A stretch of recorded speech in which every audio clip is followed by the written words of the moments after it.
Racikan Berita. Bismillahirrahmanirrahim. Assalamualaikum warahmatullahi wabarakatuh.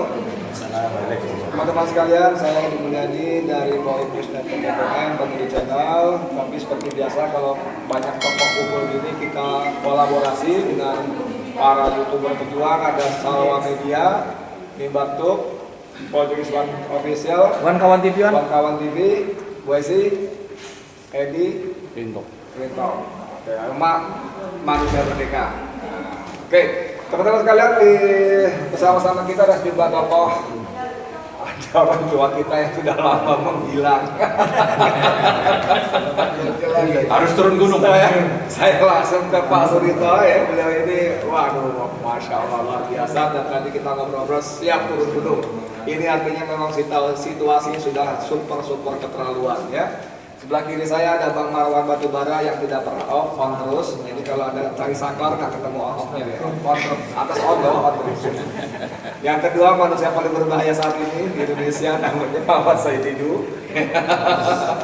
Lalu Pak Rito dari sebelah Pak Rito ada aktivis senior juga dari Bandung, Insinyur Safri Sofyan. Ini yang pakai batik ini orang Banten, orang lama sebetulnya, stok lama ya. Sekarang kita keluarin lagi karena situasinya menuntut orang-orang lama turun gunung lagi. Bang Mahmud Muzaki, sehat Bang ya? Ya sehat. Assalamualaikum. Waalaikumsalam. Sebelahnya lagi ada Medi Juniarto. Dan yang terakhir adalah staf teknis Ahmad Hosindin ya. Sastrawan politik ya.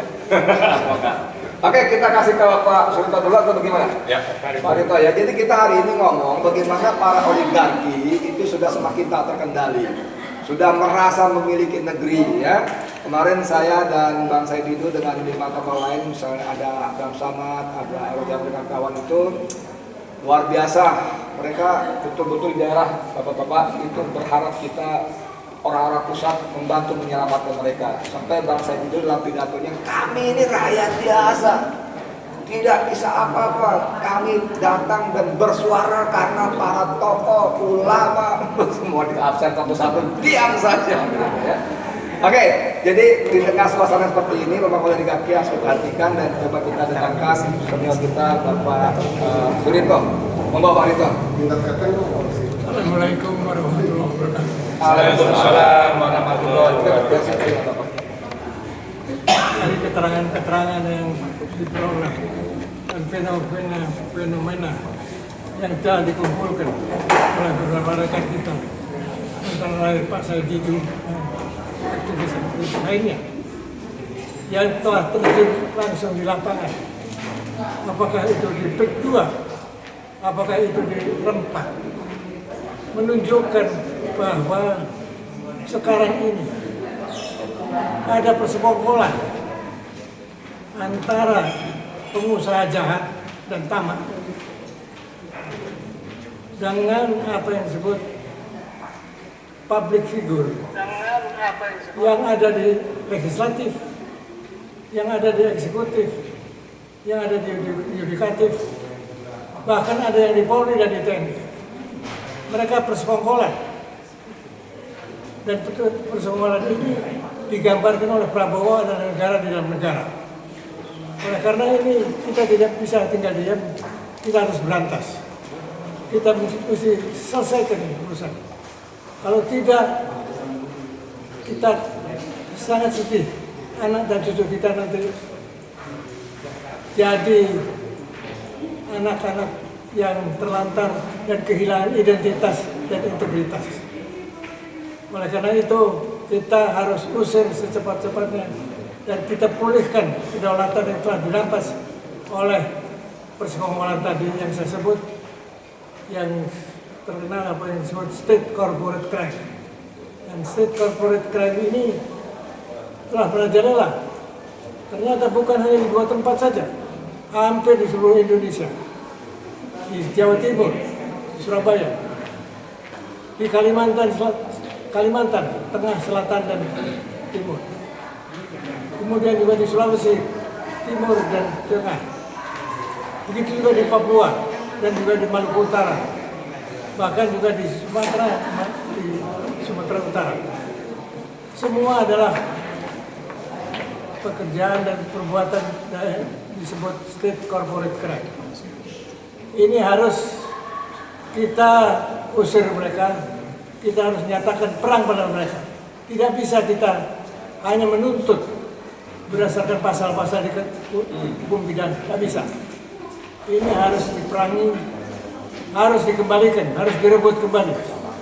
Apa yang disebut kedaulatan yang sudah dirampas oleh mereka dalam bentuk aset tanah, lahan, atau sumber daya alam. Bahkan juga lebih dari itu, kedaulatan ini ternyata dengan dirampas oleh mereka, ini dijual kedaulatan ini kepada asing. Dan kedaulatan yang dijual pada asing ini sudah nampaknya merupakan hasil kesepakatan perjanjian-perjanjian yang dibuat oleh Jokowi dengan Xi Jinping di Chengdu, yaitu persetujuan untuk membangun IKN dan bentuk-bentuk kedaulatan lainnya yang semua memberikan peluang yang besar untuk masuk dari China, baik dari tenaga kerja asing sampai kepada laboratorium kedokteran dan kesehatan. Oleh karena itu, menurut saya sudah saatnya kita seluruh rakyat Indonesia untuk bersatu padu untuk melawan yang disebut state corporate crime, dan kita harapkan pemerintah yang disebut pemerintah baru ini yang namanya Prabowo mau mendengarkan suara rakyat. Kita khawatir kalau nanti kalau lama ini dibiarkan saja, mereka lebih bisa mengkooptasi orang-orang sekitar presiden yang selama ini sebetulnya merupakan penjahat-penjahat juga, dan kejahatan-kejahatan yang dilakukan yang dalam konteks mereka melakukan persekongkolan dengan pengusaha jahat. Saya kira itulah barangkali apa yang saya bisa sampaikan. Terima kasih. Assalamualaikum warahmatullahi Waalaikumsalam. Singkat, padat, jelas, lugas. Ini luar biasa nih. Saya pindah ke Bang Marwan ya. Bandul pertama biasa. Seperti kata Pak Rito tadi, itu memang ini risikonya kalau moderator paling pikir begini. Kalau tengah kan bisa saya nggak jauh. Oke. Jadi seperti kata Pak Rito tadi bahwa PSM kerjasama corporate trade crime tadi menimbulkan banyak rupiah. Itu ada 576.000 hektar tanah sengketa akibat PSM. 110.000 keluarga terusir. Dahsyat nggak? Makin dahsyat ya. Nah sekarang kita mau seperti kata beliau tadi, kita nggak bisa jerat dengan pasal ini, undang-undang ini kalau macam.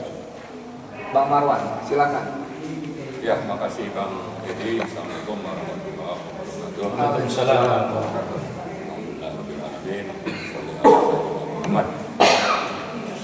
Memang setelah Jokowi berkuasa, maka level kejahatan ya state corporate crimes itu meningkat. Ini catatan pertama kita. Artinya bahwa kenapa penjahat-penjahat dari sisi pengusaha hitam itu, oligarki hitam itu bisa semakin leluasa untuk misalnya mengambil berbagai sektor-sektor yang akan menguntungkan mereka sekaligus merugikan rakyat, itu semakin leluasa karena memang Jokowi bukan membela rakyat, bukan menjaga kedaulatan negara, tapi justru berkomplot. Itu hal kedua. Kemudian yang ketiga, ternyata cengkraman oligarki Jokowi dan komplot hitam ini sampai sekarang itu justru makin dominan atau masih dominan. Namanya saja Prabowo Subianto itu presiden baru kita, dilantik 20 Oktober 2024. Tapi faktanya cengkeraman yang dipimpin Jokowi ini masih bercokol. Dan karena itu kita ini jadinya semakin harus aktif untuk terus bersuara dan mengajak seluruh lapisan masyarakat. Untuk apa? Untuk ini dihentikan. Tapi sekaligus ini juga untuk menjadi peluru suntikan keberanian minimal kepada Presiden Prabowo untuk menegakkan kedaulatan rakyat tadi. Kalau tidak, ya mundur saja gitu.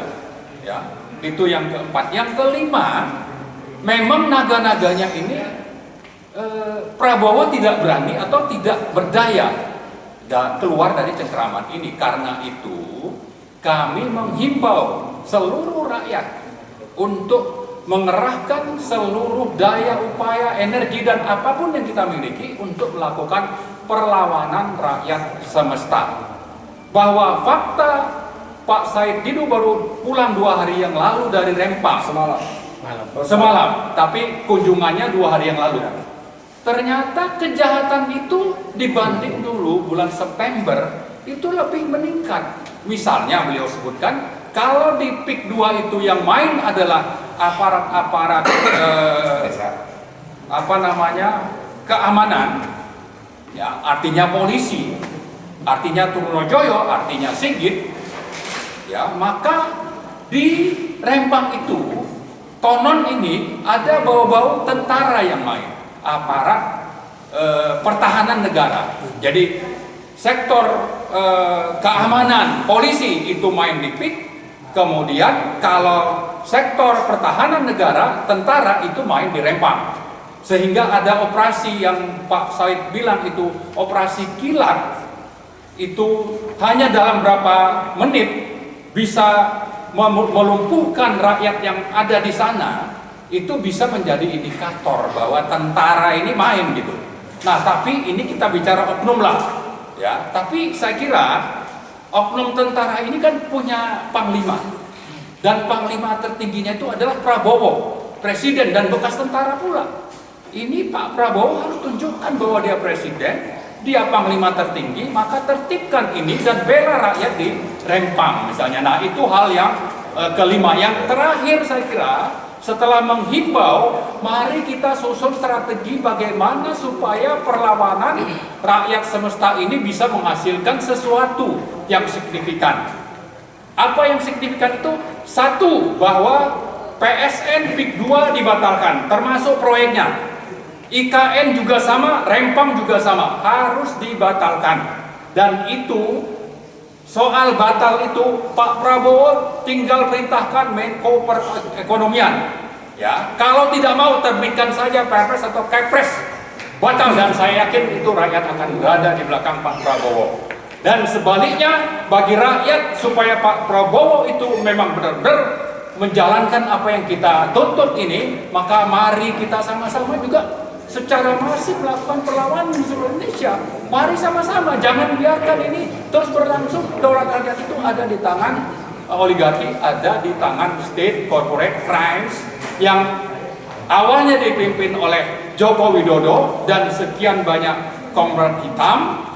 Jangan sampai ini diteruskan bahwa oligarkinya berganti dari Jokowi ke Prabowo. Prabowo harus membalikkan keadaan ini sehingga daulat rakyat itu bisa ditegakkan. Saya kira itu mungkin Pak Edi yang saya sampaikan. Terima kasih. Oke, makasih Bang Marwan. Pak Said Didu, tadi Bang Marwan mengatakan bahwa di era Jokowi corporate state crime itu semakin menggila. Saya ingat dalam sebuah diskusi di kami, Koalisi Aksi Menyelamatkan Indonesia, Bang Said juga mengatakan periode pertama sejak 2016 Jokowi sudah mulai memecat para menteri-menteri yang punya integritas, seperti Ramli, seperti Anies Baswedan, masuklah para pengusaha. Ya, disitulah kepentingan bisnis lebih dominan ketika mereka rapat ketimbang mikirin kepentingan rakyat. Mohon di elaborasi. Saya ulangi pernyataan saya bahwa memang negara sudah dikudeta oleh Jokowi bersama oligarki 2016. Itu faktanya saat itu bersamaan orang-orang aktivis yang memperjuangkan rakyat diberhentikan. Sudirman Said, Riza Ramli, Anies Baswedan, itu diberhentikan dan masuklah para konglomerat menjadi menteri. Nah, tadi asal publik tahu Pak Suripto ini umurnya 88 tahun. Masya Allah. Dan beliau turun karena negaranya terancam. Dan dulu guru kita lah, sampai sekarang guru kita untuk berjuang umur 88 tahun dan konsisten berjuang untuk melawan oligarki yang istilahnya state corporate crime. Nah, itu yang dilakukan beliau dan konsisten. Nah, saya hanya ingin menyatakan kenapa sih oligarki ini sangat berbahaya kalau ini. Nah, kasih ke anatominya saja. Jadi setelah itu Presiden Jokowi melakukan kudeta bersama oligarki, maka negara sudah di tangan oligarki sama Jokowi. Partai-partai itu menjadi alat oligarki. Ya, partai-partai sehingga puncaknya muncullah Undang-Undang Cipta Kerja yang menghalalkan segala cara untuk menggolkan keinginan oligarki. Jadi kira-kira itu karpet merahnya Undang-Undang Cipta Kerja yang dibikin oleh Jokowi.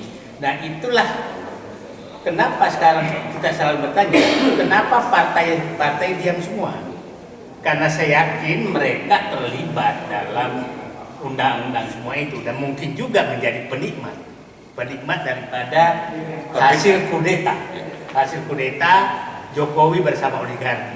Nah, itu dinikmati sekarang dan mungkin juga oligarki sudah punya sprindik tersendiri selain Jokowi. Oh, oke.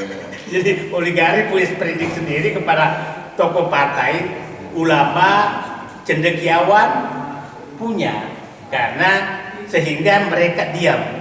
Mungkin yang hadir di sini memang nggak dihitung oleh oligarki. Ngapain gua kasih amplop kalian? Kira-kira selain nggak bisa dikasih amplop juga ya kira-kira ini bilang orang-orang biarnya orang-orang gila aja itu mereka. Nah, saya ingin menyatakan kenapa bahaya sekali. Saya kasih contoh anatomi bagaimana oligarki. Kalau di Rempang, kita mulai dari barat, Rempang itu luas lahannya sebenarnya 18.000 hektar, 70.000 hektar itu untuk hutan lindung. Sisanya jadi PSN semua. Jadi artinya pulau itu akan dikosongkan. Oke. Yang menarik sekali Rempang ini adalah negara sudah terusir oleh oligarki di Rempang. Semua aparat desa, camat itu sudah harus keluar meninggalkan Pulau Rempang. Dan perusahaanlah yang masuk berkantor di situ. Bayangkan kantor camat itu yang berkantor adalah camat diusir oleh PT dan berkantor mereka di sana. Jadi ini fakta. Kalau Pak Prabowo menyatakan tidak boleh ada dalam negara, Pulau Rempang itu sudah negara dalam negara real.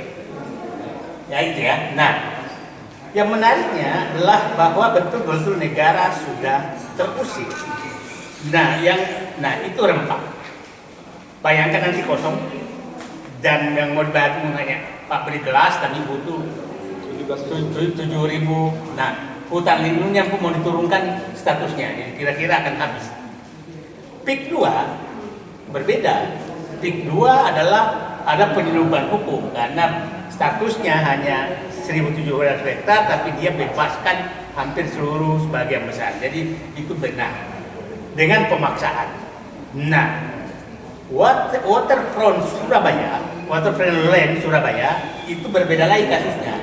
Adalah mau membangun kota di reklamasi 1.140 hektar. Dan menariknya reklamasi langsung ditunjuk perusahaan oleh Jokowi. Nah, di IKN berbeda lagi. Rakyat yang punya tanah puluhan tahun hanya dipakai hak pakai 10 tahun, sementara orang asing yang mau masuk dikasih HGU HGB 190 tahun. Jadi kesimpulannya adalah Jokowi sebenarnya, Jokowi ini betul-betul sudah menjual negara tanah air ini, menjual tanah air ini kepada oligarki. Nah itu yang di perkotaan, yang di pedesaan lebih parah lagi. Ada grup yang menikmati jutaan hektar lahan. Kita belum pernah masuk bagaimana di Marwani, berapa tambang yang diserahkan ke Cina. Ya almarhum Faisal Basri sudah membuka. Nah, kita belum datang ke Maluku Utara, kita belum datang ke Kalimantan boksit, kita belum datang ke perkebunan dan kelapa sawit di Kalimantan, di Sumatera, HTI semua itu oligarki semua yang menguasai. Jadi kita ini betul-betul sudah tanah kita sudah diserahkan oleh Jokowi kepada oligarki dan asing.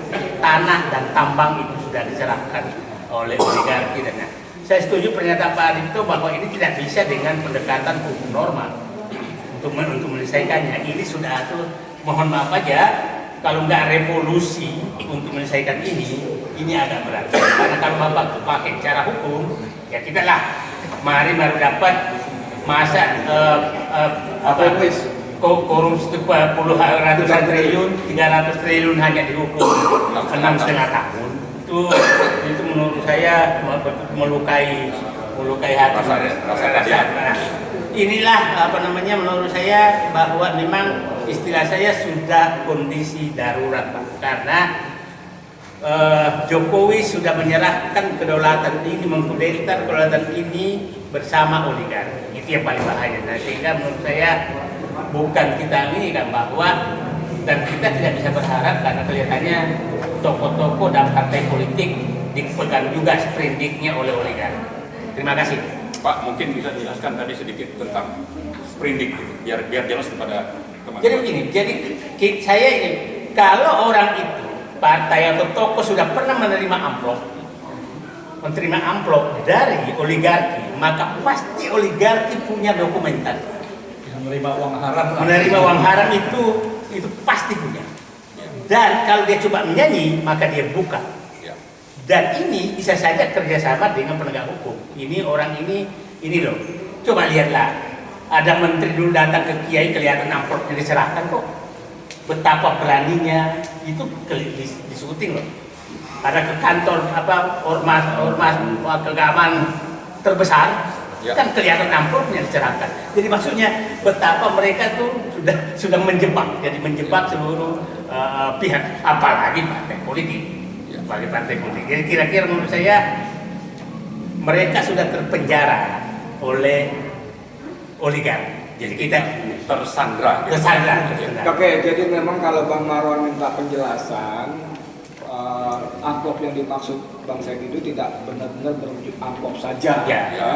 Kalau kita dengar wawancara Mandana Babang kan Marwan Sirait mengaku mendapat rumah di Jalan Diponegoro Menteng 100 miliar rupiah dari aduan. Itu kata Pandana Baban ya, bukan kata saya. Oke, Bang Said cukup ya. Terima kasih banyak. Sekarang kita geser ke Bang Sablo Sogan yang dari Bandung. Bang, ini Bang Said tadi bilang kita seperti mengutip Pak Rito tadi, nggak bisa lagi hanya pasal-pasal, mau revolusi. Coba nih, aktivis 78 ini, dia tua juga nih Bang Sofian. Silakan. Gimana? Terima kasih Bung Edi. Ini berbicara tadi sudah dijelaskan baik oleh Pak Rito, Pak Saididu, Pak Marwan, bagaimana kita sudah sangat terjajah. Artinya kedaulatan bangsa kita ini oleh satu orang berkuasa 10 tahun, yaitu Jokowi, itu sudah menjadi pengkhianat. Artinya kan demikian. Jadi supaya masyarakat juga paham kenapa kita mempermasalahkan PIK 2 dan Rempang ini.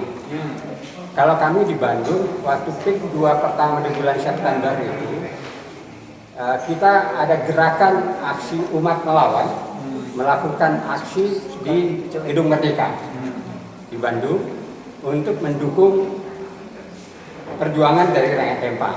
Kenapa kita berpikir demikian? Karena Rempang itu permasalahannya bukan saja permasalahan masyarakat Rempang, tapi ini merupakan masalah masyarakat secara keseluruhan bangsa Indonesia. Karena Rempang ini sangat strategis di Selat Malaka. Lalu mau dikosongkan, ini benar-benar tidak masuk akal karena memang di sana itu ada penduduk yang sudah ratusan tahun berada di sana dan mereka ingin kosongkan. Menurut almarhum Rizal Ramli, kebetulan sahabat saya dan sama-sama sepenjara dulu, itu dikosongkan karena mau dijadikan Eco City. Bukan Eco City, itu bohong-bohongan, tapi pangkalan militer dari Cina. Dan ini berbahaya sekali karena apa? Karena memang masalah kita di Cina Laut Selatan itu ada perbatasan yang mendekat, dan si masa Jokowi karena dia boneka sendiri, ya ini akan dijadikan pertahanan Cina. Nah, kalau terjadi perang dunia ketiga, ini Indonesia bisa hancur. Jadi dalam arti kata, ini kepentingan bangsa, kepentingan masyarakat Indonesia yang harus kita pertahankan. Begitu juga PIK 2, bahkan mungkin PIK yang lain, dengan manipulasi secara sistematis, secara terstruktur, ya terbalik ya, terstruktur, sistematis, dan masif. Itu mereka ingin menguasai pantai-pantai di sana, dan ini tidak bisa akan diawasi. Kita lihat sekarang PIK 1 yang sekarang terbuka matanya oleh MUI. Ada bahkan Menteri Agama bilang tidak satu pun ada azan, Tidak terdengar suara azan di 1000 hektar. dan mereka juga membuat patung naga yang begitu panjang, ya kan? Seakan-akan negara itu sudah negara Cina, ya. Dan ini akan berlangsung terus dari mulai Cilegon sampai dengan Cirebon. Akan ada PIK selanjutnya. Kalau PIK 2 ini berhasil, artinya apa? PIK 2 ini bukannya permasalahan Pak Jessica di Banten saja, tapi permasalahan bangsa Indonesia. Karena gampang saja sekarang masuk senjata. Buktinya di Bandung, itu di jalan Asia Afrika ketemu senjata dan sampai sekarang nggak bisa diusut. Itu di salah satu toko Cina punya dan didiamkan. Artinya masuk dari mana? Karena pantai-pantai ini akan menjadikan tempat yang bisa memasukkan apa saja dan tidak bisa diawasi. Nah, ini yang harusnya angkatan laut, angkatan bersenjata memaklumi ini. Jadi bukan permasalahan bangsa kita saja, tapi juga permasalahan militer, pertahanan. Jadi kalau seandainya sekarang diangkat ada Pangkol Wilhan walaupun di angkatan laut, Pak Kunto, kita menghimbau Pak Kunto harus berani untuk mempertahankan bangsa Indonesia dalam segi ini. Karena ada kepentingan bangsa Cina atau kepentingan asing untuk menguasai Indonesia melalui cara-cara demikian. Nah, dalam hal ini tentunya orang akan bertanya, kita ini siapa? Kalau Pak saya dulu bilang kita cuma rakyat biasa. Tapi untuk melawan yang namanya kekuasaan kita mungkin nggak bisa, karena mereka lebih berkuasa. Melawan modal atau dana kita juga nggak bisa, karena mereka punya dana segala macam. Tapi yang bisa melawan itu semua, bisa menghabisi itu semua adalah militansi. Jadi rakyat yang militan itu bisa menghabisi itu semua. Itu yang saya setuju dengan Pak Ripto tadi. Dia mau tidak mau, rakyat harus bergerak ya dengan revolusi, ya kan? Inilah yang bisa kita lakukan atau rakyat lakukan. Karena apa?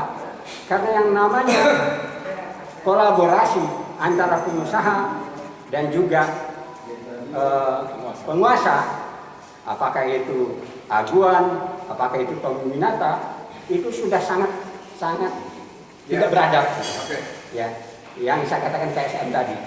Dan mereka bisa menggerakkan yang namanya tentara, militer dan segala macamnya. Rakyat harus bergerak. Saya kira itu barangkali. Ya, terima kasih Pak Safri Sofyan ya.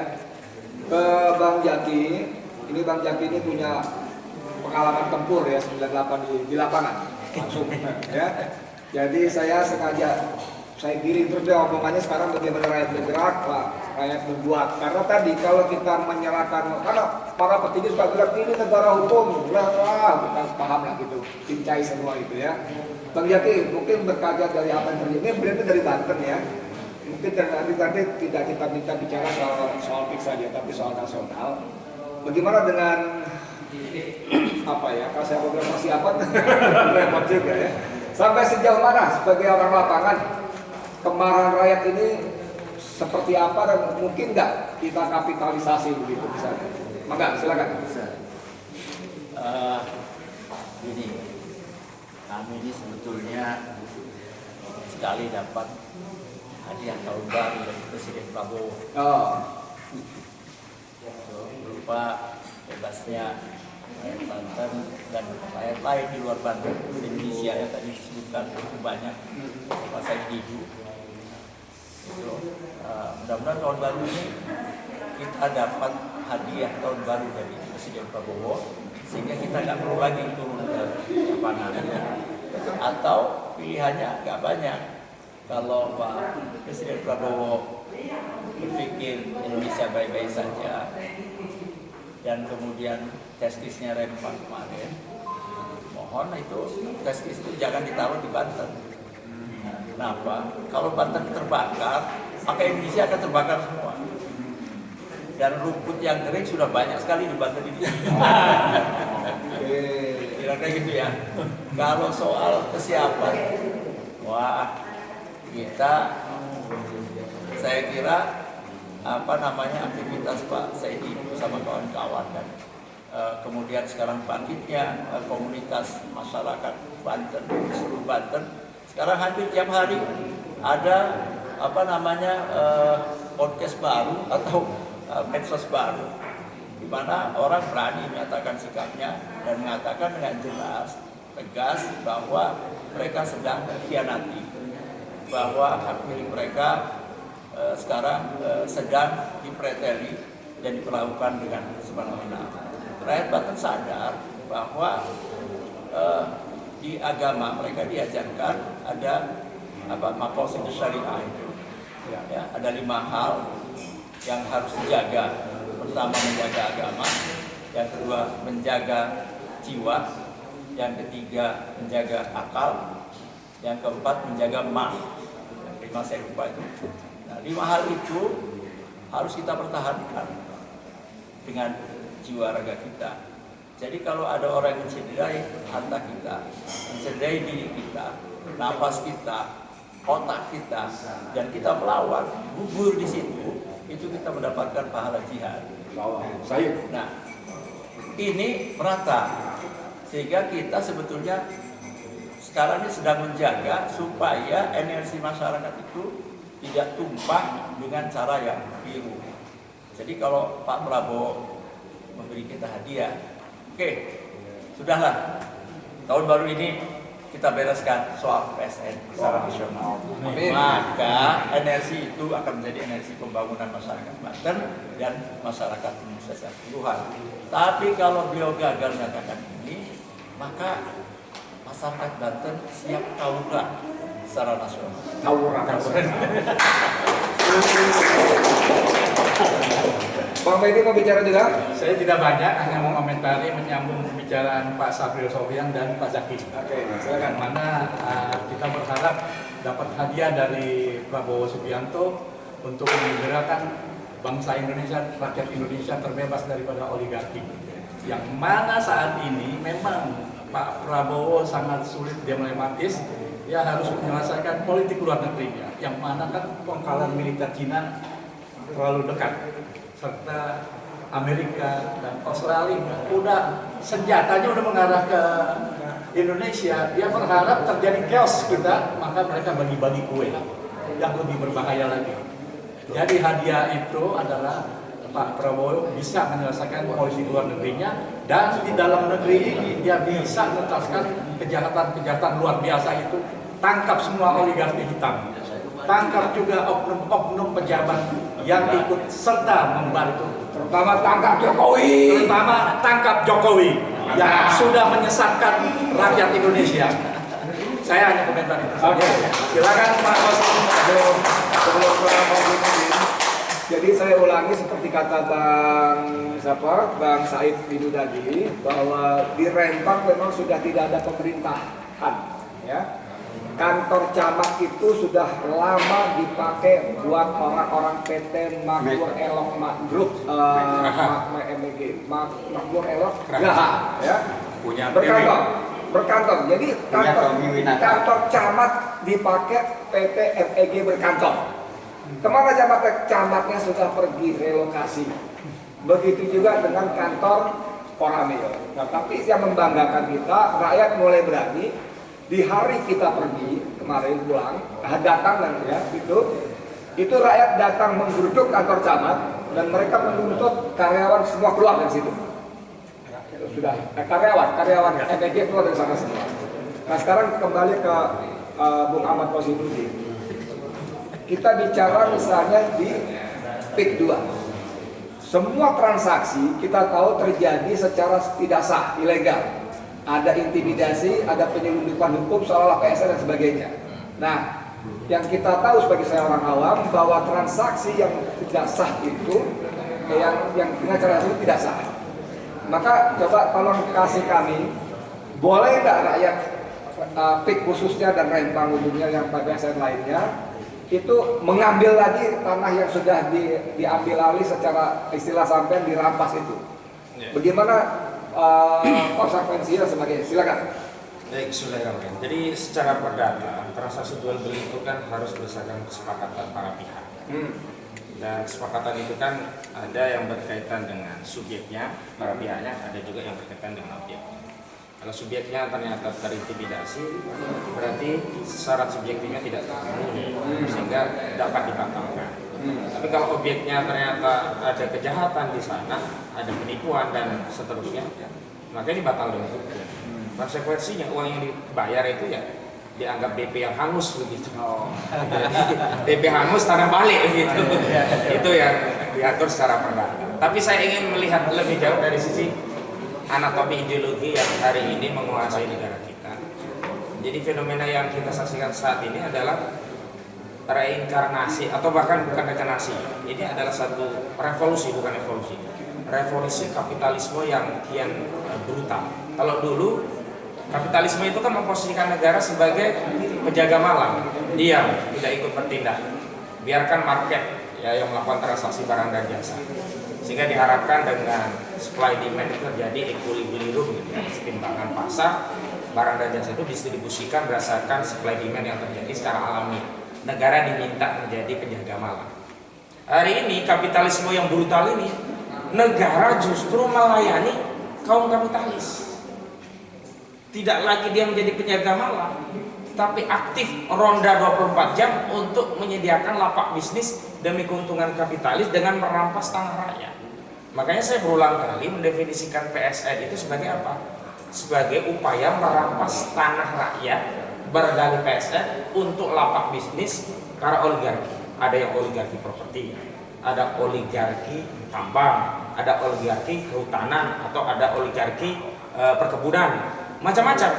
Hanya kalau di Banten itu kan yang miris. Kalau dulu oligarki merampas tanah yang hak rakyat secara publik itu kan di gunung-gunung, di hutan-hutan. Nah, di sana ada tambang yang mereka ambil. Kemudian ada kayunya, setelah kayunya diambil, jadikan kebun sawit milik mereka. Ini nggak ada orangnya. Urusannya hanya pengkhianatan negara yang melayani kepentingan mereka. Hari ini negara melayani sampai mencarikan jarahan tanah tadi di tanah-tanah ada penduduknya.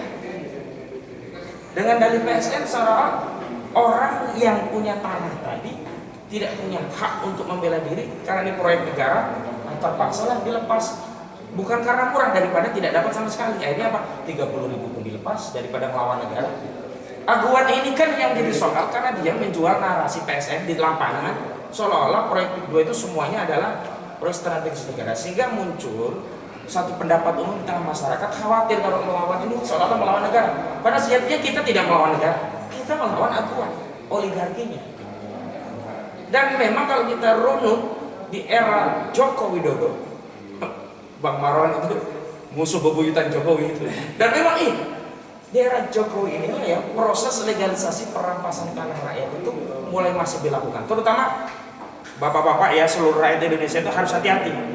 Jokowi sudah menerbitkan PP nomor 18 tahun 2021 ya tentang hak pengelolaan atas tanah, satuan rumah susun dan pendaftaran tanah per 30 atau 31 Desember 2025 ini, giri-giri yang kita berikan sebagai bukti kepemilikan itu enggak diakui.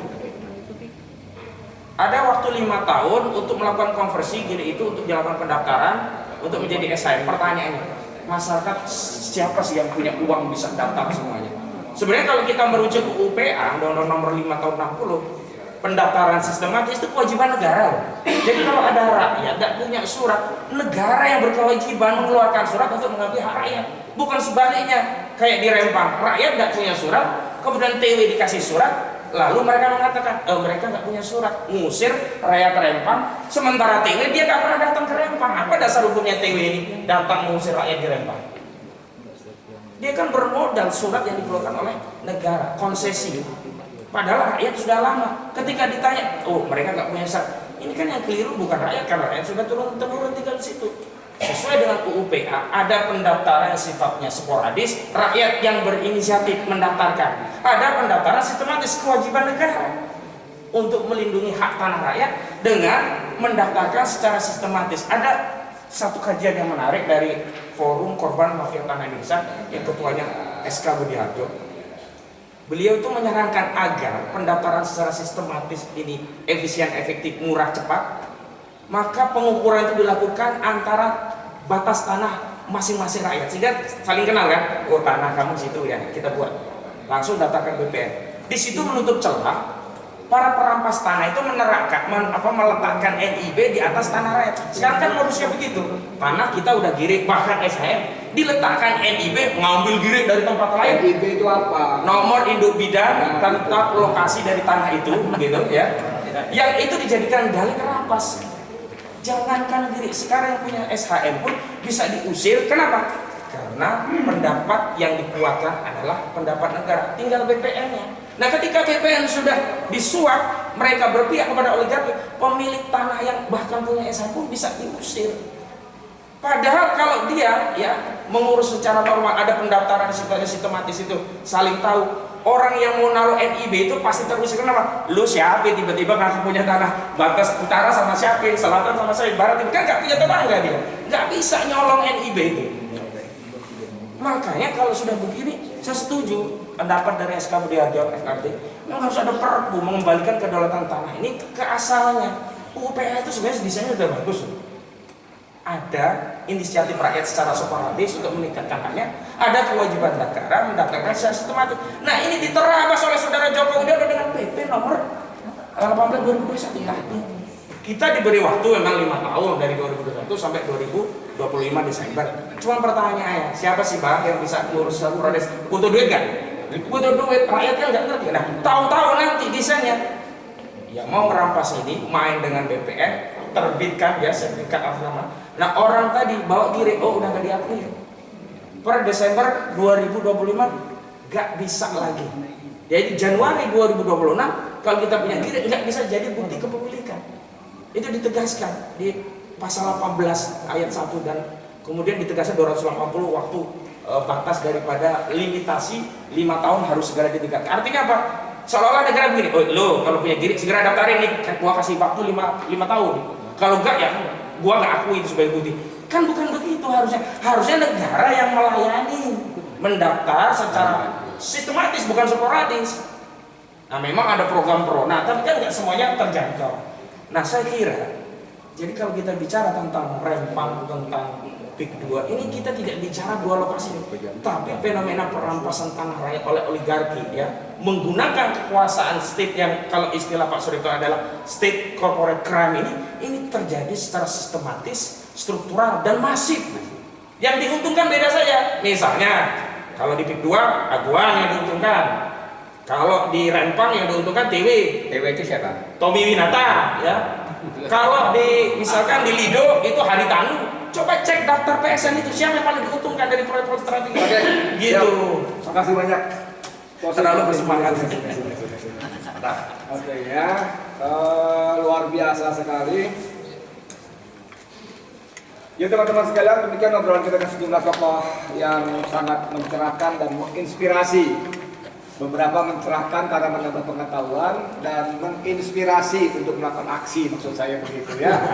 Karena omong-omong kita semua capek, pasal, ayat, perpu apa segala macam sudah tertumpah ruah, tapi semua ada sumber manusianya. Dan tadi kalau saya bilang boleh nggak rakyat merebut kembali tanahnya yang dikasih DP itu adalah bagian dari supaya memberikan motivasi rakyat untuk bergerak, ya. Tidak bisa tidak, tokoh senior kita 88 tahun pun sudah turun gunung, artinya sorry, revolusi nggak bisa enggak ya, tinggal kita main aja terus supaya. Demikian kurang lebih bermanfaat dan saya ada ini, ada apa namanya, teriakan. Yang dikomandoi oleh Bang Marwan ya. Sebelum Jadi kita tutup ada ya. 3, tangkap Jokowi, tangkap Aguan, tangkap Tommy Winata. Oke deh. Gitu ya. Oke, dan saya selesai, langsung ke Bang Marwan, nanti kita bubar. Monggo Bang Marwan. Tangkap Jokowi, Tangkap Jokowi, tangkap Aguan, tangkap Aguan, tangkap Tommy Winata, tangkap Tommy Winata, tangkap Antoni Salim, Tangkap Tommy Salim. Terima kasih banyak. Assalamualaikum. Sebentar. Direvisi, bukan merampas kembali, seolah-olah bukan hanya mengambil kembali tanahnya. Masa merampas? Oke.